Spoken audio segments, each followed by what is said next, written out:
Umunyarwanda hari mu nce ndetse n'inguni zitandukanye zigize iki gihugu cyacu ashobora kwibaza ati bizagenda bite nyuma y'uko aya masezerano y'u Rwanda na Congo asinywe agasinyirwa muri Amerika, umuhuza yari Donald Trump. Ese bizagenda bite naramuka adashyizwe mu bikorwa? Niki gishobora kuba cyaba nyuma yaho? Ibyo byose nibyo tugiye kwibaza kuri uyu munsi. Ndacyari Eric Manishimwe, ndabakunda cyane. Benshi mu bayobozi b'ibihugu n'abanyapolitiki batandukanye bakomeje kugaragaza ko bishimiye amasezerano y'amahoro yasinywe hagati y'u Rwanda na Repubulika Iharanira Demokarasi ya Kongo, kuko yitezweho kuzana ituze mu karere. Ariko se bizagenda bite mu gihe hagira uruhande ruyarengaho? Ntabwo ari ubwa mbere u Rwanda na Repubulika Iharanira Demokarasi ya Kongo byakumvikana ku kintu runaka ariko bikarangira kidashyizwe mu bikorwa. Byagaragaye cyane mu biganiro bya Rwanda ho hemezwaga agahenge, ariko bugacya ingabo za RDC zubura ibitero, ariko imvugo zibasira u Rwanda zidashira. Amasezerano yasinywe hagati y'u Rwanda na RDC Washington DC harimo ingingo zitandukanye zigaruka cyane ku kijyanye no gusenya umutwe wa FDLR, gukuraho ingamba z'ubwirinzi z'u Rwanda, kubaha ubusugire bw'ibihugu byombi, kwirinda ubushotoranyi no gucyura impunzi. Imbere y'umunyamabanga wa leta w'Amerika ushinzwe ububanyi n'amahanga Marco Rubio, ahagarariye Katari, Togo n'umuryango wa Afurika yunze ubumwe, minisitiri w'ububanyi n'amahanga Ambasaderi Olivier Nduhungirehe yagaragaje ko u Rwanda rwiteguye kubahiriza ibigenwa n'aya masezerano.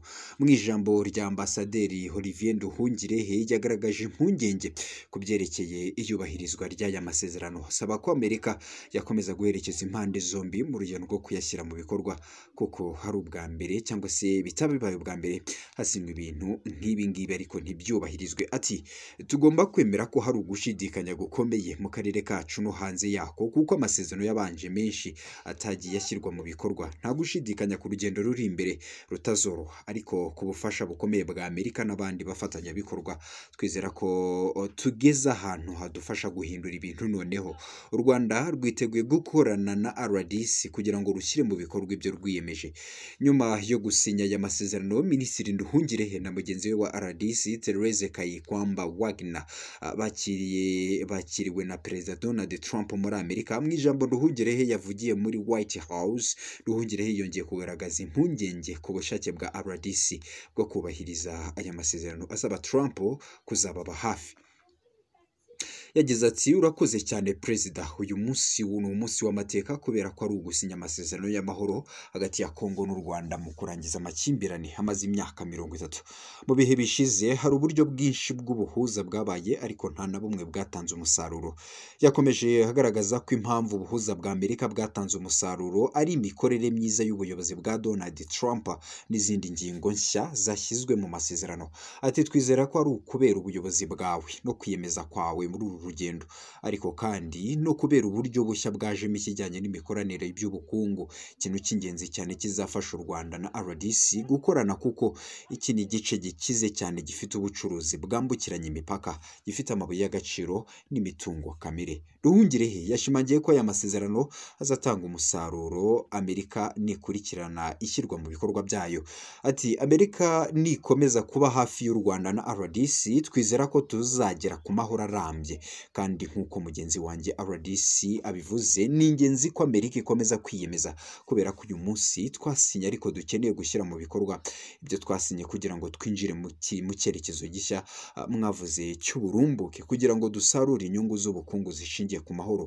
Kugira ngo iyi gahunda y'imikoranire mu by'ubukungu ishyirwe mu bikorwa, ni ingenzi ko Amerika iherekeza impande zombi mu ishyirwa mu bikorwa by'ibyo twasinye, kubera ko mu bihe byashize twasinye amasezerano menshi, twizeye ko hamwe n'ubuyobozi bwawe na Amerika tuzagera kuri iyo ntego.